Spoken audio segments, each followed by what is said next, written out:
За уцаа оролдож байгаад цэнгэн дуусаад тасарчлаа өшөөгөөрэй. Одоо цааш нь үргэлжлүүлъя. Бид үлийн өрийн тухай ярьж байсан шүү дээ. За тэгэхээр энэ хорвоо дээр сүнс бол хаахцахгүйгээр нэг биеэс нөгөө л шилжин тэр болгондоо танин мэдэх үгэнд итгэж одоо амьдран төрдөг. За одоо маний авьяас бэлэг гэх юм бол тийм үү. Одоо замаг байхдаа танисан, тооромод байхдаа таньсан өрн амьдралын түүхээс харцангуйгаар төвчээр гэдэг авьяасыг өвлөн авсан байгаа. Тэгэхээр нөгөө хүмүүний авьяас бэлэг хаанаас гарч ирдэг вэ? Тэрийг яаж одоо орчлон дэлхий бүтээдэг вэ гэхээр өмнөх амьдралаас сурсан мэдсэн амжилттай амьдарч түүнээс олсон чадамжууд нь авьяас бэлэг болж ирдэг байгаа. Жишг нь шуухай байсан хүмүүс одоо дуулах чадамжтай байдаг. Тийм үү. Тэгэхээр энэ чиний сүнсний өмнөх амьтан одоо урагмал байсны чадамж нь нөлөөлнө гэсэн үг юм шүү дээ. Ухах нь. Заахлаа. Тэгэхээр энийг бол Тэнгэр бурхан гэдэг зүйл чамд чиний одоо сүнс гэдэг зүйлд халаас хийгээд тэнд нь хийждэг зүйл биш. Харин сүнс хөгжлийнхэн үйл явцад ямар ан амьтан ямар амьдрал туулсан бэ гэдгээс үсэлтэйгээр бий болсон байдаг. Тэгтэх нэг сони юм байна. Нэг хин хийж өгöd байгаа юм бэ юу? Хин бүтээгээд байгаа. Одоо сүнс чинь төрөө дараагийнхаа шатруу ингээд яваад ингээд шүү дээ. Мөнх тэнгэр гэдэг орон зайнаас тийм үү? Сүнс үүсэх орон зайнаас анх бий болоод итөөгөн гэдэг орон зайд одоо хөгжин боловсрч байна. Тийм үү? Анх бол ямар ч авьяас бэлэг орон зайгүй. Тийм үү? Таны мэдэх үгүй зүйл ирээд. За тэндээсээ одоо янз бүрийн нэг эстээс ахуулаад олон эст амьд амтан зээр нуруудан гэж хөгжих үйл явцтай тухайн одоо мэдлэг чадамжуудыг авьяасыг өөртөө бий болгож байдаг юм. За сан сонсохгүй шүү гэж шүү буурлаа. Асуулт ярих нь шүү. Ой за ухах нь. За ухах. Тэр миний авьяас юу байсан бэ гэх нь тоорой модыг би амжилттайгаар дүүргэсэн гэсэн үг шүү дээ. Тийм. Аз болж би ургамал дээр олон одоо амжилтгүй бүтээл бий болгоогүй.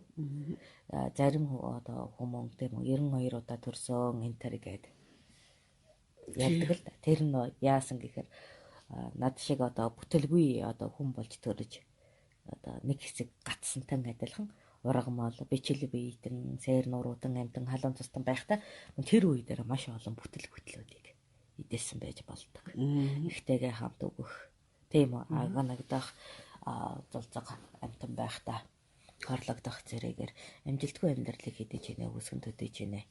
Одоо сүнсний хөгжил аваагүй бол тухайн төрөл зүйл дээрээ төрөлийн айс ав дээрээ гацдаг. За жишг нь бичил биет дээр тийм үү заавал дасан зохицох гэдэг зүйлийг суралцаагүй байх юм бол янз бүрийн бичил биет нь тойрол төрөөд байна гэсэн үг. Ухамжтай дээр дасан зохицох чадамжийг олтлоо тэр бичил биетэн дээр амьдрах жишээ нэ. Ухамжтай. За тэгээд одоо амтан дээр гэх юм бол шувуухай байж үтсэн гэхээр манд жирэгэх нисэх гээд тийм үү хөглөн одоо амьдрал туулаж байсан нь одоо мөр болж авьяасаар шингэж сүнсэнд үлддэг байх нэ. Тийм байна. Ухах нь. Одоо чи бит хоёр бол одоо дуулах чадамжгүй байгаа нь шувуу гэдэг зүйлээр амьдрч үзээгүй одоо мөр юм да. Тийм байна. Шуу болог болохоор дуулдаг юм байна л да. Ургамал байсан болохоор тэгээд юу гадаг юм байна. Дуулдаг юм байна. За ургамлын дараа чи заавал амтан болж төрсөн байж таараа. Би юу тэгсэн. Тэгээ тэр үедээ тийм дуулдаг амтан байсангүй. Хэрдэг амтан байсан. Тэгээ тэндээс чин үүсэлтэй одоо зүүн бэлэг чадамж чин авьяас бэлэг болон ирсэн байх нэ. Одоо би мануул гэдэг амтан байж амжилттайгаар амтны аймгийг даван тулсан шүү дээ. Тэндээс би нэлээд уян хатан чанарыг одоо авьяас бэлэг болгож авсан. Тийм ч учраас давгөө бүжгэлж ихдэг. Тэр мануудын уян хатан биеийн өгөгдөл миний одоо сүнсэнд хадгалаатай байдаг аа. Тийм учраас миний тэнцвэр давгөө хөгжсөн авьяаслаг. Тэгээ бас бүжиглэхтэр манал шиг юм уян хатан. Тий. Ийм байдлаар илэрдэг ээ. Одоо ойлгох нь уу? Ойлгож байна. За. Өөр асуулт байна. За тэгэд нөх хүүхдүүдэд асуусан асуудал үргэлжлээд явж байна л да. Хүүхдэд яаж ном сургах вэ? Эрдэм яаж зааж өгөх вэ гэдэг нь хамгийн их асуудал болоод байгаа юм байна. Ер нь л энэ асуултыг маш олон хүмүүс тавьдаг аа. За энэ дуулж байгаа юм болов? Мэдгүй. Дуулж гин үү? Сонсогдож гин үү? Сайн сонсогдохгүй байна гэдээс. Сонсогдож байгаа юм шиг байна. Дуулаад байна уу? Дуулж байгаа бол дөхөөгдөө.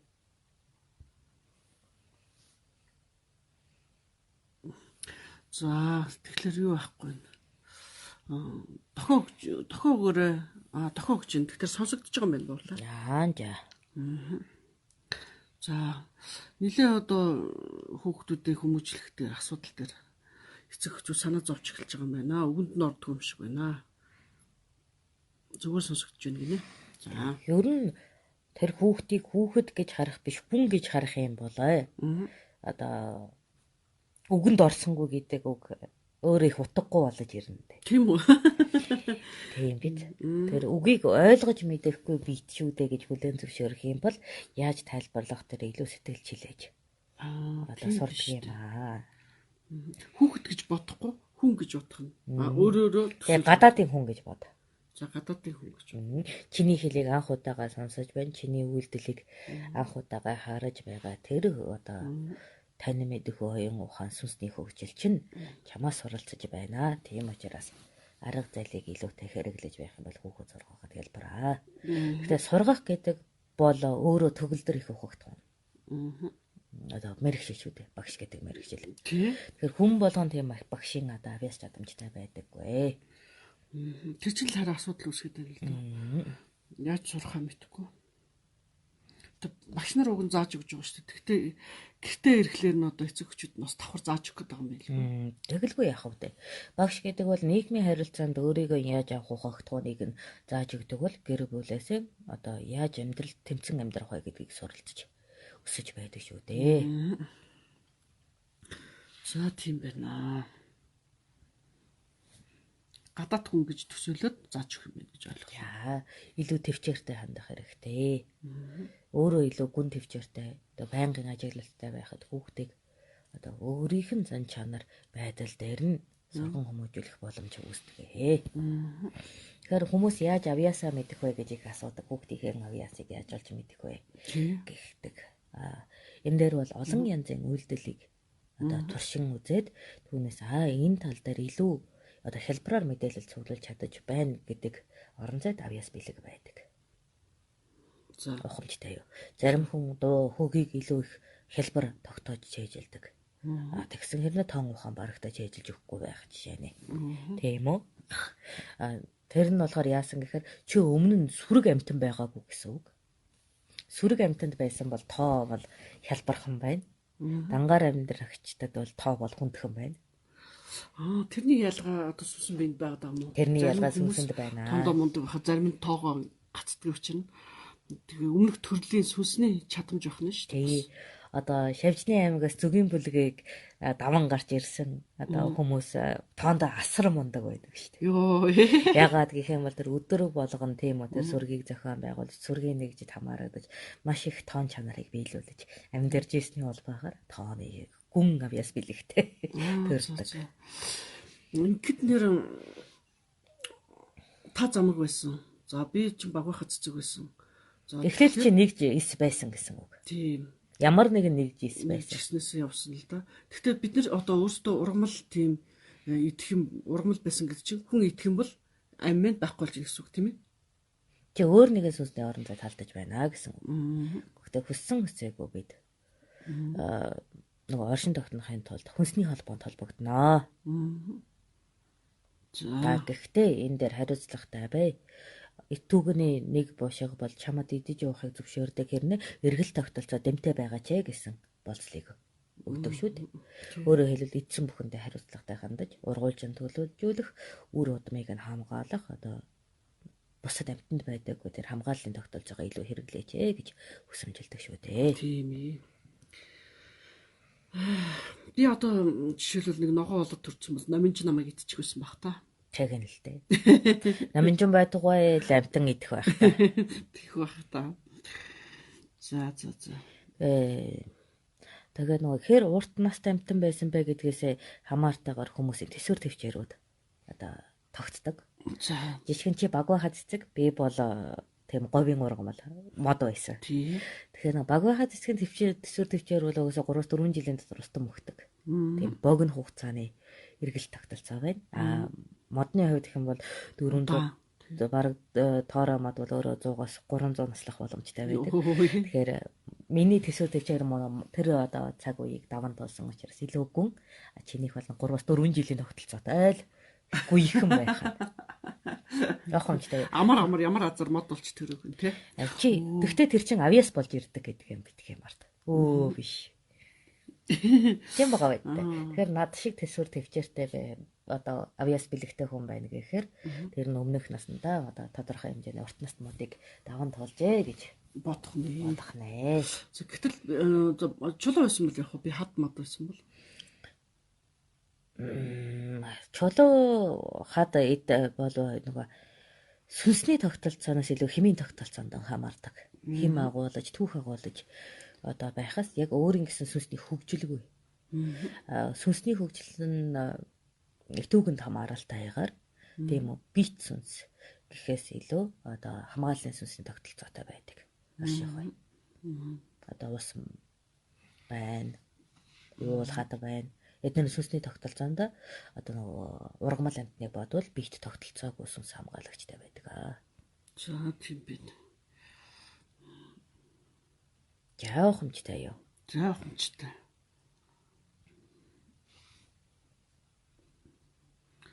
За тэгээд хүүхдийг яаж ном сургах вэ? Эрдэм зааж өгөх вэ гэхээр их хүн бол эхэлээ тээсэн цагаас хүүхдэд хүмүүжүүлэх хэрэгтэй. Хүүхдтэйгээ харилцаа үүсгэж одоо амьдралын танай мэдэж байгаа оюун санааны өвчлүүдээ хилэж байхад хүүхэд өөрийн мэдрэмжтэй тодорхой хэмжээг нь авч одоо төртгөө. За тэгээд анхны агаар амьсгалж илгээснээс их нь одоо тухайн хүүхэдтэй хүншүүлэн харьцаж яг нэг бит гэж хүлээн зөвшөөрснөөс эхлэн тухайн хүүхдийн хөгжил их хурдтайгаар явагддаг. Хүлээн зөвшөөрөгдөж байгаа амьтны оюун санаа илүү хурц хүчтэй байдаг. За тэгээд хүний харилцаанд орж ирнэ. 7 сартаагаас илүү идэвхтэйгээр хүний харилцаанд орж ирнэ. Тухайн хүнийг бие хүнээр нь хүлээн зөвшөөрч харилцаж байх юм бол ерөнхийдөө бие даан төлөвшөх боломж нь нэмэгдэнэ. Эхчүүдэд хандаж хэлэхэд хүүхэд туршин хийж байхад хажуу талаас нь дэмжигч дасгалжуулагч байхаас урд өрнүүлдэгч байх хэрэггүй гэж сургамаар байна. Одоо хүүхдийг одоо анх аяг сонирхоод угааж цэвэрлэхийг нь одоо хүс амжилж байх үед нь дасгалжуулагч байж хойноос нь дэмжихээс биш үй хай гэд урдуур нь ороод байх юм бол тэгээд тэр хүмүүс маань чатамжид суралцдаг бай. Яагаад гэвэл хүн сонирхсан зүйлдээ илүү идэвхтэй суралцаж албадан сарлага дээр төдийл амжилт үүсдэггүй. Тиймээс яг сонирхож барьж авч байгаа үед нь боломжоор дасгалжуулагч байгаад өгөөрэй. За тийм байна. Зааш нь. За тэгээд бас нэг асуулт нь эр хүүхэд 16 нас хүрч чүмгэн тамир суунаа. Им хүүхэд 17 хүрч цусан тамир суудаг. Тэгээд энэсээ өмнө эр эмийн харилцаанд орж болохгүй гэдэг энэ асуудал байсан. Энийг жоохон дэлгэрүүлж ярина уу гэж. 17 наснаас өмнөх эмэгтэй хүүхдийн бэлгийн хөгжил идэвхтэй явагдаж байдаг. Тэгээ хүүхэд гаргахаар бэлгийн хөгжил зогсчихно л доо. Өөрөөр хэлбэл давжаа хүн болно. Бэлгийн бүх тогтолцоонууд нь бүрэн одоо хөгжих үйл явц нь таслагдана. Өөрөөр хэлбэл түүхий жимснээс түүхий жимс төрж байна гэсэн үг. Зан төлөвийн хувьд ч гэсэн одоо бүрэн төлөвшөөгүй байдаг учраас бие даан амьдрах чадваргүй эцэг их үсээд байгаамаа. Тиймээс эр хүний хувьд гэх юм бол бас бэлгийн тогтолцоо бүрэн хөгжиж байгаа үед одоо энэ дээр нөгөө эр хүний бүрэн чадамжтай хансан бэлгийн өстэй биш. Бус харьцангуй одоо хөгжиж байгаа бэлгийнээс боловсрож байдаг учраас урагтал тодорхой хэмжээний нөлөө үзүүлэх нь байдаг. Нөгөөтэйгөр эрт бэлгийн харьцаанд орж байгаа эр хүн эрт цэвэр шдгээ. Хүүдээ. Өөрөөр хэлбэл бэлгийн чадамжаа эрт алдна гэсэн үг. Тиймээс ер нь 16-оос ах болж байж бэлгийн харилцаанд орж байгаа. Эх хүн одоо 70 нас хүртлээр бэлгийн чадамжтай байх үндэс тавигддаг шүү. Гэхдээ энэ нь ганцхан тэр зан үйл биш ээ. Хоол хүнс болоод амьдрал хувцаслалт хүртэл бэлгийн чадамжид нөлөөлдөг. За тэр сүүлийн үед бол одоо тэрхүү өмс шиг өмд өмсдөг юм залуучууд их болдог. Тэгэхээр бас энэ нөлөөлдөг гэж яриад байдаг шүү дээ. Тийм ээ. Одоо төмсөг гэдэг чинь тийм сэрүүн орчинд буужим орон зайд байж эрүүл байдаг эрхтэн. Тэгээ бүх гэр амьтан төмсгөө унжуулж явдаг. Тийм биз? Унжуулаад байгаа нь хаашийн сэр зүлэх гэдэг юм уу? Тийм, өөрөөр хэлбэл биеийн хэмээс сэрүүн газар. Гэхдээ бүр хүйтэн газар биш. Би сэрүүн газар тэр бэлгийн чадамж эрээсүүд нь одоо хөгжингөө сайн байдаг аа. Энийг ичимхий хүүхэд инээгээд ах шиг байна.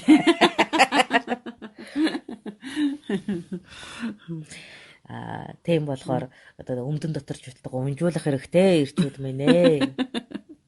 Тэгэхгүй бол эрт цэвэршээд эр хүний тооноос хурдан хасагдаж шууд цэвэрсэн л өвгөн болчихж байгаа шүү дээ хөргий амьтад чинь. Эмэгтэй хүн ч гэсэн цэвэршэл бол эмгэн гэдэг нэрээ зүүж байгаа шүү дээ. Тэгэхээр шиг доройтлын насаа эрт эхлүүлээд яах вэ?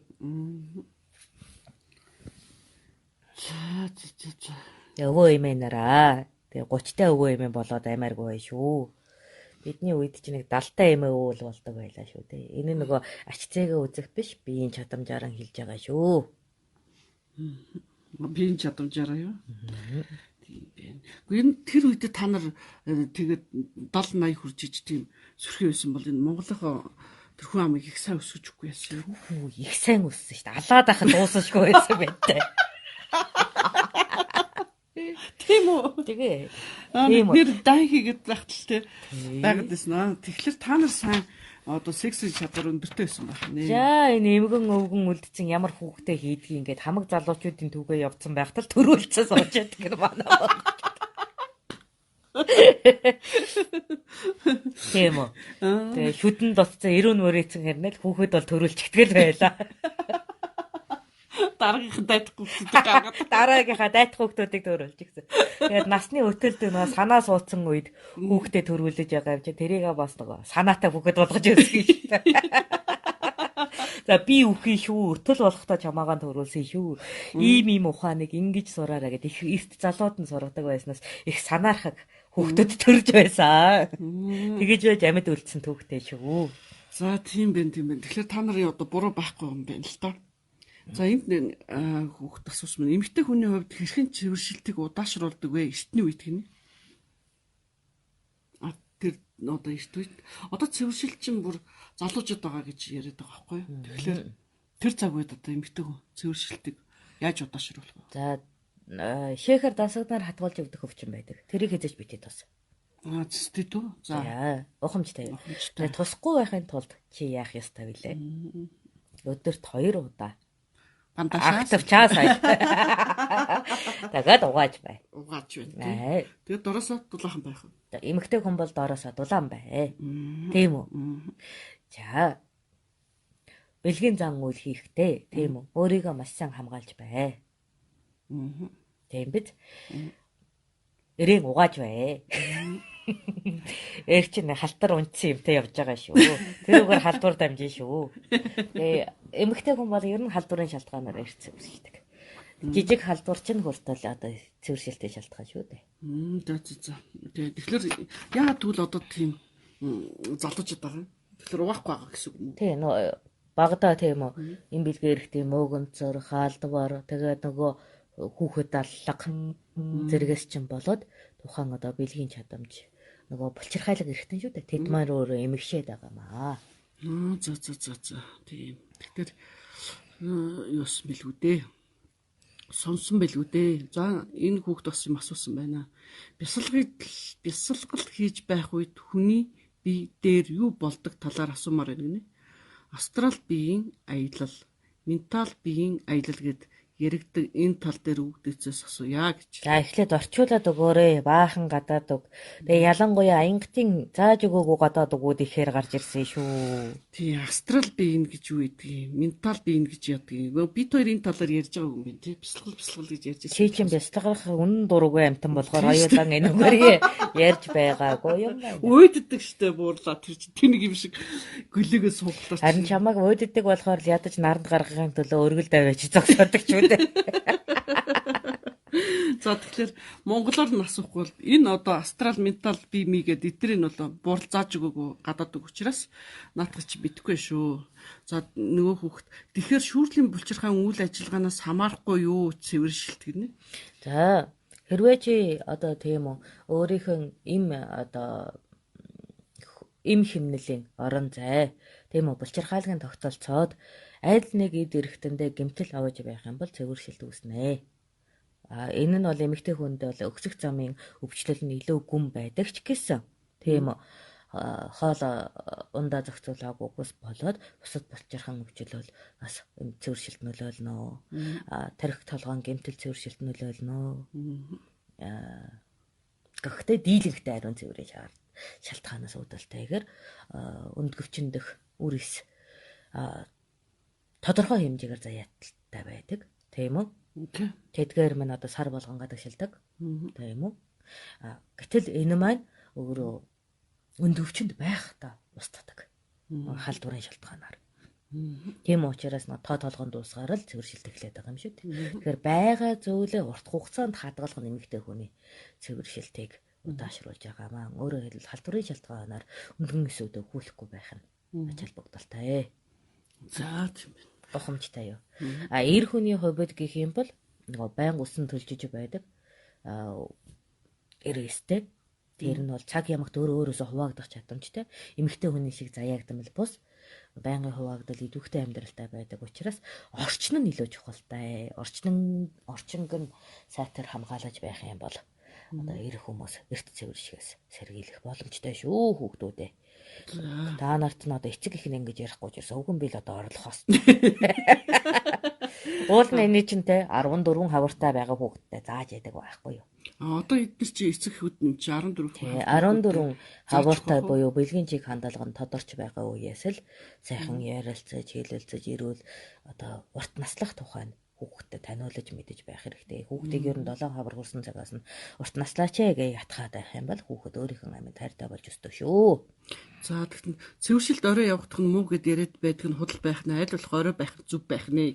Үгүй тэгэлгүй яадаг юм ба эр хүмүүс нэ. Чи бодоод үзэдэй. Бүх шүүрэл тогтолцоо тэгж байхад тарихны үйл ажиллагаач тэгж байна. Ягаад гэвэл бэлгийн чадамж нь өөрөө бүтээлч чадамжтай хосолж байдаг.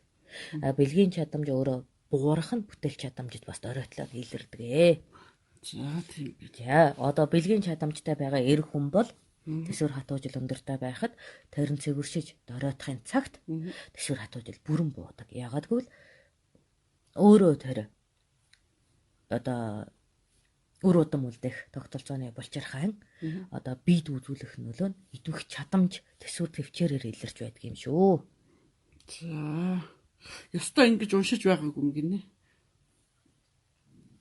Одоо дандаа уншдаггүй матгцсан зүйлүүдийг ярьж байгаа болохоор одоо яа их юу дээ. Уул нь ч унших газар байгаа л байх. Хамгийн гол нь чи л олж уншаагүй л байхгүй юу? За түүхэн юмигээр л удах учраас ярихгүй. За удам залах хөргөө үргэлж эмэгтэй хүүхэд төрөд байхаар ямар арга хэмжээ авах вэ гэж. За нэг талдаа эмэгтэй хэдэн настай вэ? Эмэгтэй хэд хань ижлээс ахмаг настай эмэгтэйчүүд бол ерөнхийдөө охин төрүүлээд байх шинжтэй байдаг. Ер нь нөхөрөөсөө баг дүү байх юм бол одоо хөвгөн төрүүлэх биеийн чадамж өсдөг. Яагаад гэвэл аль давмгай бэлгийн одоо шүүрэл байна тэндэн одоо төрөөд байдаг. Тэгэхээр нэгэнт одоо өөрөөсөө ихчмэг бүсгүүтэй ханилсан бол эр хүн маань өөрийнхөө одоо аг хэмийг агсах хэрэгтэй. Чихэр баг хэрэглэж, уураг ихээр хэрэглэж, тийм үү? Уургийг бийдэн өөхний төвшөнд бүрэн шатааж байх юм бол дээрээс нь салхилуулах ёстой эргэтнээ салхилуулж Өөжм өмдөн өмсөж. Тийм үү. За тэгээд жаахан эр бэр зориг тийм тэсвэр хатуужлаа нэмэгдүүлж одоо дийлэх юм бол одоо химийн одоо эр хэм агсаад за тэгээд эр хүүхэд төрөх боломж бол олддогоо. Одоо чинь энэ залуучуудын идэх хоолнд хвчлэг нэг дахин мах идэж байна. За тэгээ луув идэх юм аа энэ залуучууд. За луван ч охин болгохгүй л дээ. Гэтэ тэрийг чи им хэмсрүү гэж яриад байдаг шүү дээ. Их чихэрлэг тэр зүйл рүү. Ер нь бол эр хүн чихэрлэг ихээр хэрэглэх тусам охинтой болдог л. Дээрээс нь нуруу сэр хэвлийн цагаан өөхлөлт ихсэхээрээ. Бор биш. Цагаан өөхлөлт, сэмжний өөхлөлт ихсэх тусам охинтой болдог шүү. За баахан яагаад одоо баахан бэлгийн секс яриад оноо бид нар ч ингээд за бэлгийн ажлыг байнга хийх урт наслах залуу явах шалтгаан болоо гинэ. За Ерөөл болол тэр чи хийгээд байгаа үстэй. за би үрэлцэх ажлыг Үрэлцэх ажил тий. Үрэлцэх ажил. Оч үсрэгэх бол үрэлцэх ажлыг бол оч үсрэгэх одоо заавал үүргээр хийдэг юм аа. Тийм үү. Харилцан гэр бүлээ тогтвортой байлгах, санаа сэтгэлээ зөв зохистой байлгах. За дээрэс нь эд эсийн одоо идэвхт шүүрлэр хангахын төлөө үлдэж байдаг аа. Тэгэхээр идэвхтэй үлдэж байх нь тэгээд идэвхтэй бөгөөд тогтвортой үлдэж байх нь эрүүл мэндэд нэн тустай. Тэгэхдээ тогтвортой чухал шүү. Тэгэхгүй хаа хамаагүй өөрөлцөөд байх юм бол хавцсан ойрцноос халдвар төвчнөд аваад нөгөө идэвхт урт наслалт маань худлаа болно. тийм байна. За. Тэр нэг сүнсний лимийг асуугаад нэг бясалгалч. Энгийн хүн биенээсээ гарч сүнсээрээ аялж явахыг хэлж байна гэх нөгөө астрал аяллыг л тайлбарлаад байна танд. Тийм ээ. Гадна гэрдийн сүнсэн би өөрийн бие дөөсөлд ордог боллоо гэж байгаа бололтой гэж байна. За. Хүн бол өөрийнхөө сүнсийг бүрэн удирдах чадамжтай. Тийм ч учраас биенээсээ бүрэн гаргах ч гэж хэлэхгүй юм л да. Энэ оюун санаагаа алсын орон зайд тийм үү аялуулах боломжтой байдаг. Өөрөөр хэлбэл одоо оюун санаа бол өөрөөсөө одоо цэник долгион ялгаруулдаг. Тэр цэник долгионы орон зайд одоо аялал хийх боломжтой байдаг. Энэ бол сүнс гараа яваад байгаа юм биш. Одоо тархинд ирж байгаа цэник үйл ажиллагааг бүрэн удирдах байгаа. Одоо нэг дасгал үйл юм аа. Тэгээд сүнс хэрвээ чиний одоо алтан биенээс чинь хогцсон гарах юм бол амьсгал зогсдог. Одоо шинжтэй амьсгал зогссон хүнд яавч одоо эрүүлэр шихэн үндэс одоо үүсэхгүй шүү дээ балчаар байна. Яг сүнсээр аялах гэж гадаадуудаа хэлж яриад байгаа байхгүй тэр нэг. Тэд нар ч юм бол монголчуудад бол сүнсний мэдлэг ер нь гэдэг мууштай бас. Яг тэгж тэрүүнийг доромжилж болохгүй. Яг хөө тэгээд тэрнийг тэгж тайлбарлаж яриад. Орчуулга өөрөө буруу орж ирээд байна гэсэн үг. Сүнсээр аялах. Тэгээ оюун ухааны аялал байхгүй юу болно. Тэр сүнсээр аялал гэж. Оюун ухааны чадамж хөгжих тусам та нар одоо энэ агаарт маяга долгионуудыг шууд унших боломжтой. Одоо их одоо дэгстүүлэн хэлэх боломж гэх юм бол хэн нэгний дуудлагыг шууд толгоонд унших боломжтой. Ягаад бол энэ бол бүгд одоо нэг төрлөөр хэлбэрсэн долгионууд байдаг. Энэ долгионуудыг талиал сурчих юм бол одоо боломж үүсдэг. За. Тэгэхээр өөрийнхөө одоо тархинаас гарч байгаа долгионыг алсын хорон зайд илгэх одоо зан үйлийг одоо тархиндаа дасгалжуулж бясалгалын аргаар хүрч болдгоо. Хүн өөргөө 70% төстэй гэдгийг яаж мэдэх вэ гэнэ? Хуруу шидний аргаар хүүхдтэй болоход тухайн хүүхдүүд жирийн хүүхдүүдээс ялгаатай төрөх үү гинэ. Хуруу шидний аргаар одоо химэл үрэлцэг бах эсийн аваад тэгээд тусдаа хуруу шилэнд боожулдаг байхгүй. Тэгээд өөрөөр хэлбэл хуруу шилэнд 2 эсийг нийлүүлж байгаа тусгай орчинд үржүүлээд тэгж яагаад буцаагаад ихэнх нь хөвлөө тавина. Тий, тэрнийг хэлж байна. Нөгөө хамгаалагдсан гэрлэн бүрхүүлийн орон зайд үүсээгүй ураг уучраас ямар ч сүнсээр бийжиж болно гэдгийг хэлмээр байна л да.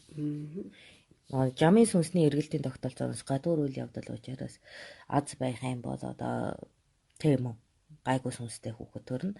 Азгүй байх юм бол одоо нөгөө бие хайж байгаа тэрэнгүүд бие болгоод өгчихнөө. Ингэснээр оюун санаа одоо авьяас бэлэг өндөртэй байсан ч гэсэн адын үйлдэлээс сэтгэх боломжтой хүн төрнө шүү дээ. Нохомжтой юу. Ийм учраас хуруу шилний хүүхэд тэмч дуртай биш ээ. Яах вэ? Хэрвээ өөрөөсөө тийм үү сүнсний өндөр чадамжтай хүмүүс байх юм бол одоо урд хүүхдийг юм уу одоо ямар нэгэн одоо чадамжтай баталгаатай сүнсийг хуруу шилнийхээ хүүхдэд өөрсдөө хийж болно. Энэ бол одоо боломжтой зүйл байгаа.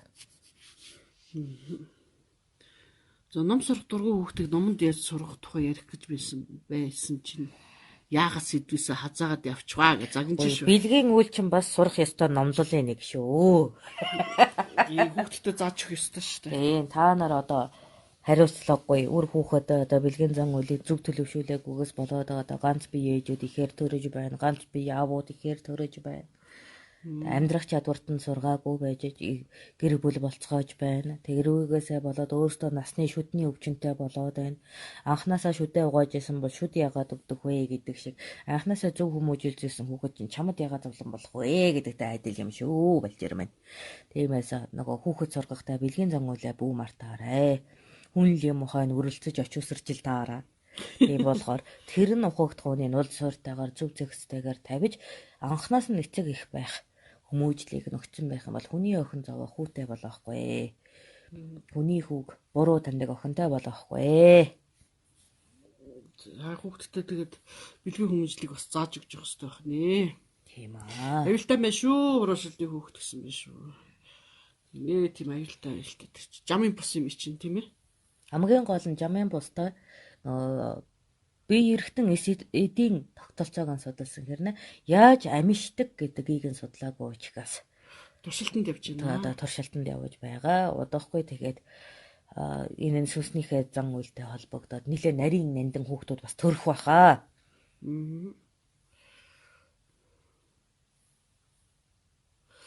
За түрүү чи нөгөө заяатай холбоотой зөв асуулт гэж байгаа шүү. Хуруушилны хүүхэд гэхээс хүний үрийг эмэгтэйчүүд өөртөө суулгаж гаргаж өгдөг. Тэр үед тухайн үрийн заяа төрхүү гинэ. Нөгөө түрүүний заяаны юм яриадсэн шүү дээ. Энэ бол одоо 3 дахь удамшлын мэдээллээр тэжээгдэж байгаа хүүхэд боожноо. Тэгснээрээ одоо ургийн дархлаа тогтолцоонд эцэг эхээс ондоосон шинж тэмдэг илэрхээр мөн тухайн даалт хэлбэрийн удамшлын өвчнөд хүүхэд одоо өвлөгдөж эдис бүртэх орон зайгаар өвлөгдөх замаар одоо ондоошлууд гарч ирнэ. Одоо эцэг эхийн удамшлын амжилт болоод ялагдалыг мөн тухайн тээгч ихийн удамшлын амжилт болоод ялагдалыг ингээд өвлөж төрнөө. Тэгэхээр нөгөө хүнээ сайтар судлах нь шүү дээ тийм ээ.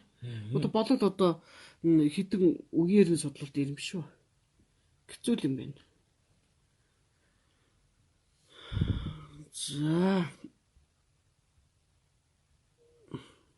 За нэг иймэрхүү юунууд байна да. Та нэмж одоо хэлж ярих юм.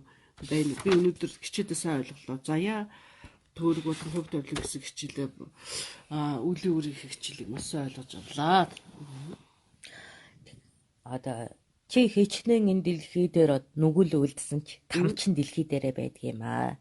Одоо хүүхдүүд там гэж байдгүй, тэр нь галтай юу гэж бас нэлээ асуудаг. Тийм байд дээ. Тий. Би бас анх асууж ирсэн шүү дээ. Хэдэн жилийн өмнө. Яг уу сүнсийг мартуулахын тулд тийм үү. Одоо өмнөх амьдралын түүхийг мартуулдаг гэж байгаа шүү дээ. Тэр нь бол дотоод ухамсар буюу аяас чадамж одоо хөг болж орж ирэх нэ.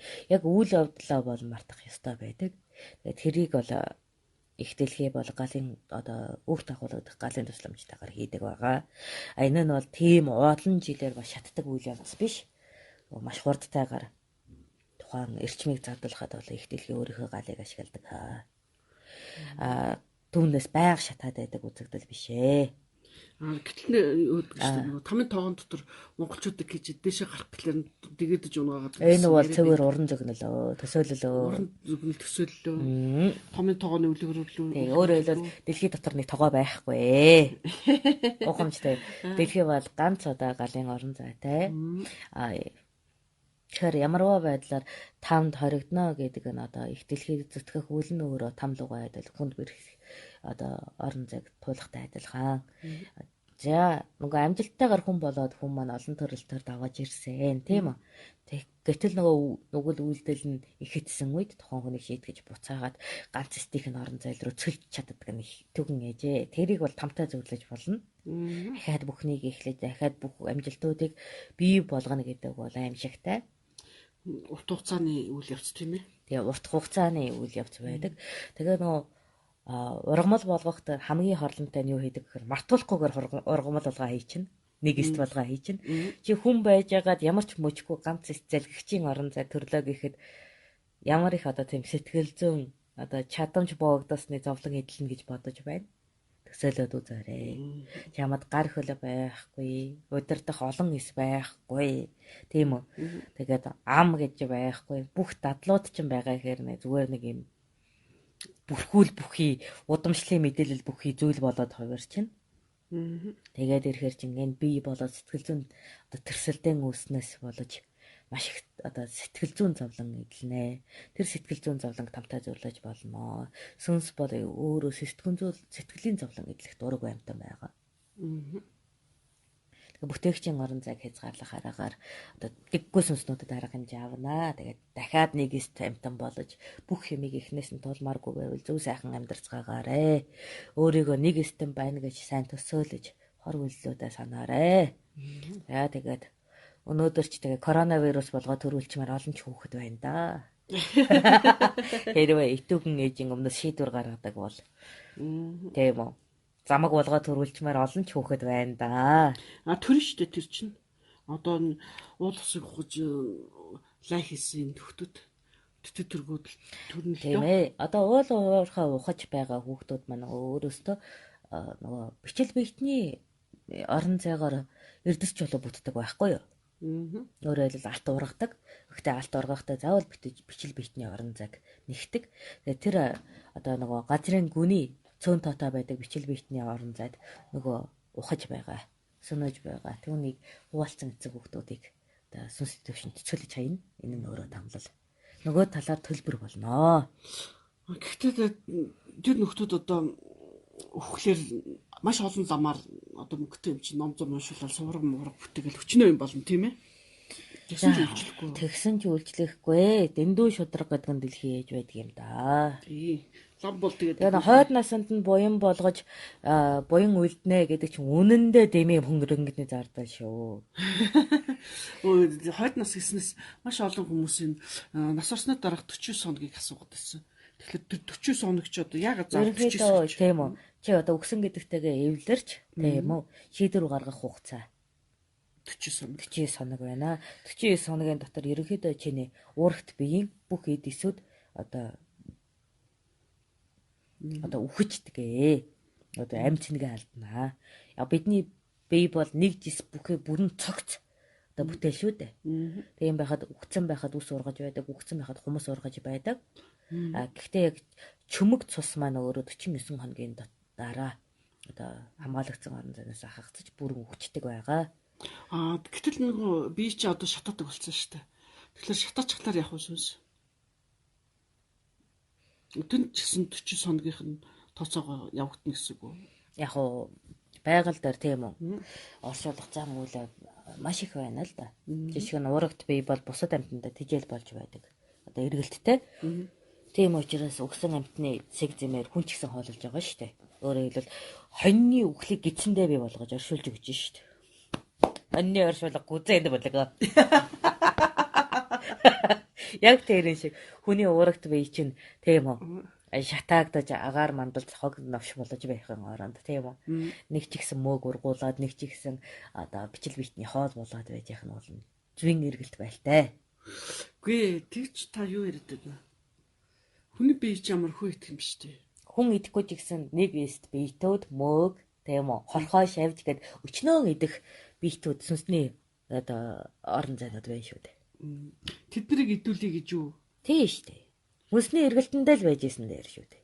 Шатааж яснаас уу? Тий. Тэгэхгүй шатааснаас болоод энэ агаарт тийм үү? Маш их одоо утаа тэр хүний биеэс гардаг илжмэг зоомогод агаарын бохирдол болоод байж байна. Тэрийг хэн идэх юм бэ? Тэр бохирдлыг.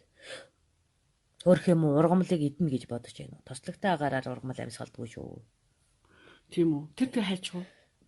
Бохирдол болж зузаасаар байна. Тэгээд бидний амьсгалаар өөрсөнд орчих юм шүү дээ. Тий, орно. Тэгвэл тэгэд өсөн хүмүүсийн юмыг бид нар амьсгалаар идэх байгаа юм шүү дээ. Тэгнэ гэсэн үг. Тийм би. Тослогийг хүн боловсруулдаг уушгаараа. Тийм учраас одоо ургамал тэр тослогийг боловсруулахгүй.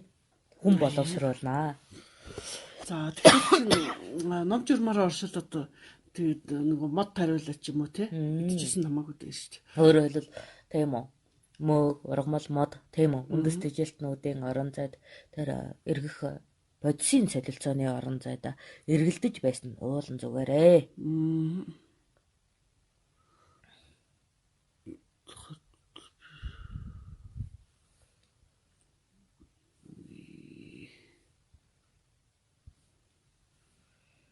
За та ямар хариулт авъя гэж бодож байна? Янз янзын хариултнууд асуултууд их ирж байгаа шиг байна.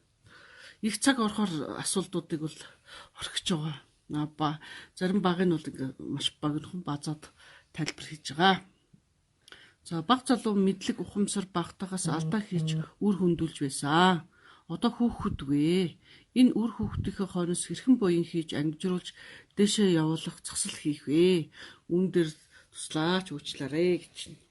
За тэгээд хичнээн буян хийлээ гэд чи алуурчин нэрнээсээ хагцахгүй. Ялангуяа өөрийнхөө үр хүүхдийг алнаа гэдэг чинь засаж болдоггүй алдаануудын нэг ээ.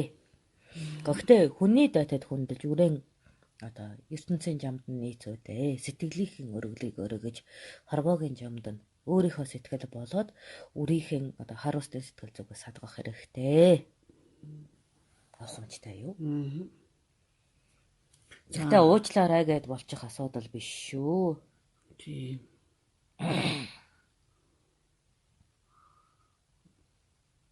За нэг үүсэн байна. За нэг асуулт хийчихэд дуусгаад 43 минут болчих. Мөнгө жаргал монхоор дорж гэж өгнө. Нэг хүүхэд. Бусд нь л ерөнхийдөө хариулсан байх шүү бурлаа тийм үү?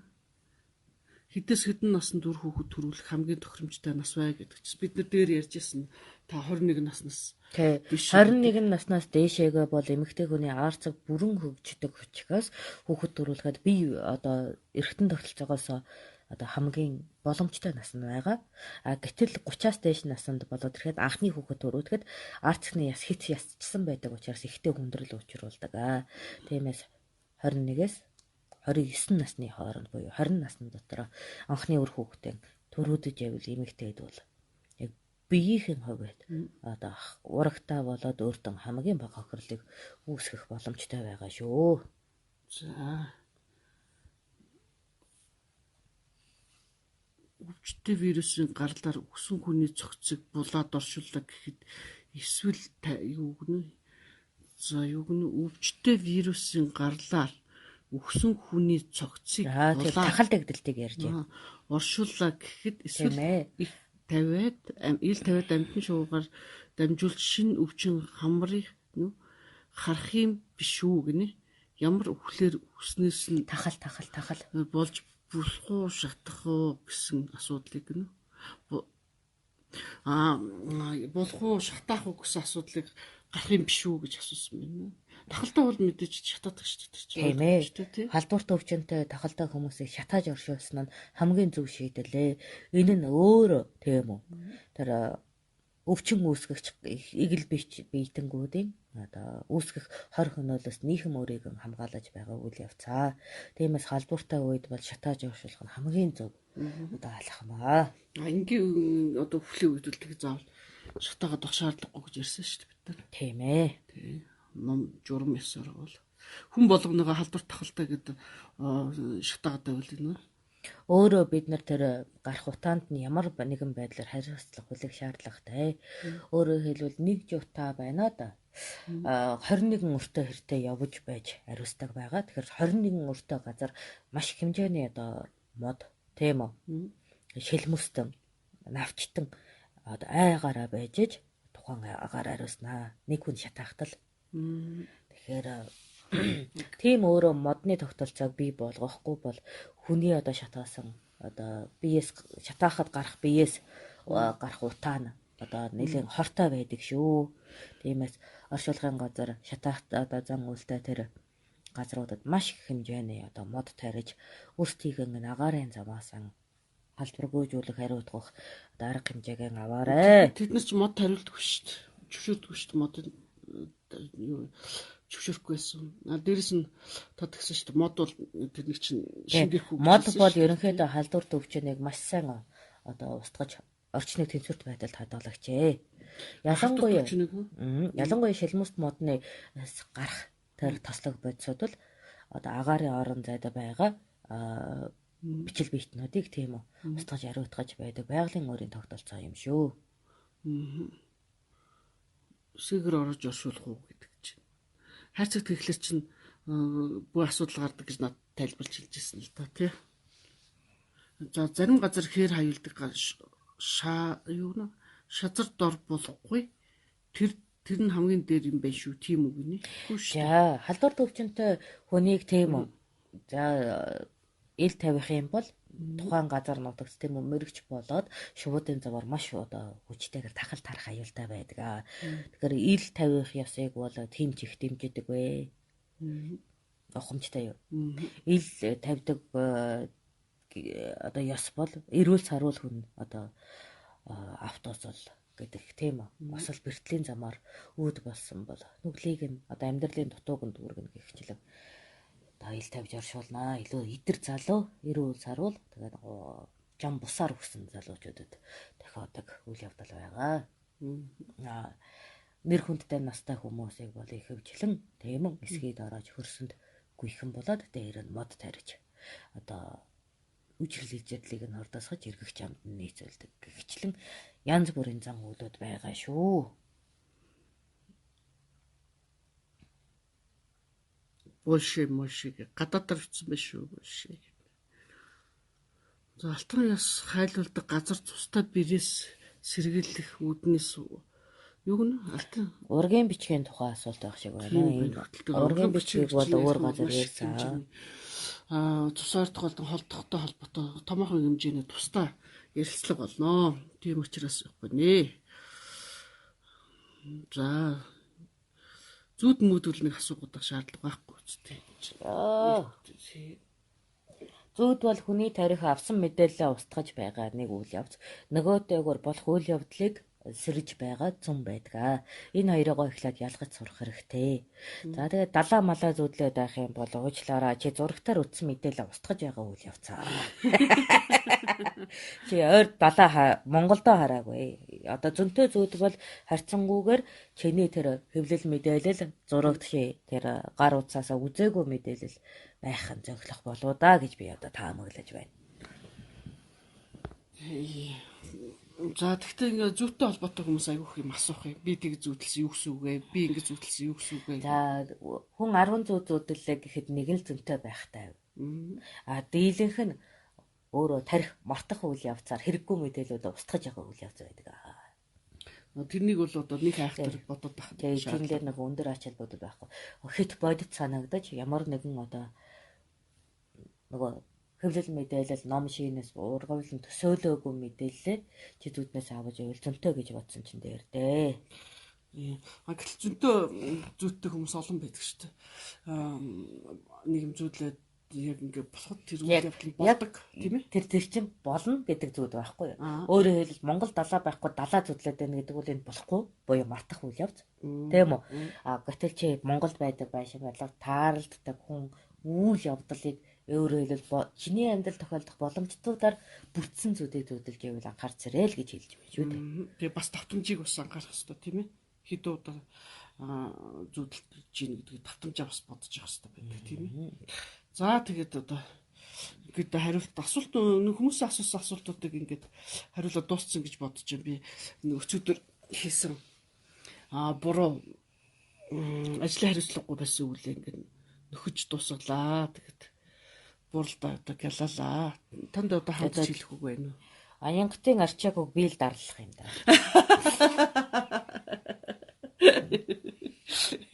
Уул нь бол чи өөрөө өчигдрийн хэлсэн ярьсан бүгдийг санаад тийм үү. Өөрөө буурал тэгэж яриасан, тэгэж асуултан тэгэж хариулсан гэж хийх ёстой байтал чи өөр сэдвээр өнөөдөр намайг буулгаж яриулж байгаа шүү модалтай шар. Та гэдэг ах юм байхгүй. Тэр чи чэний асуудал. Тийм болгоод тэр асуул та бүгдийг ярьж өгөхгүй шүү дээ. Уурлаа шүү дээ одоо. Мэдээж уурлалгүй яадаг юм бэ? Тий, уурлах юм чи би тэгэхээр чинь өөр асуудал ярьсан шүү дээ. Шинэ асуудал ярьсан. Гэтэл өчигдрийн асуудлыг сонирхож байгаа, эргүүлэн санахыг хүсэж байгаа хүүхдүүд чи яаж төлөөсөө төлөх гэж байна?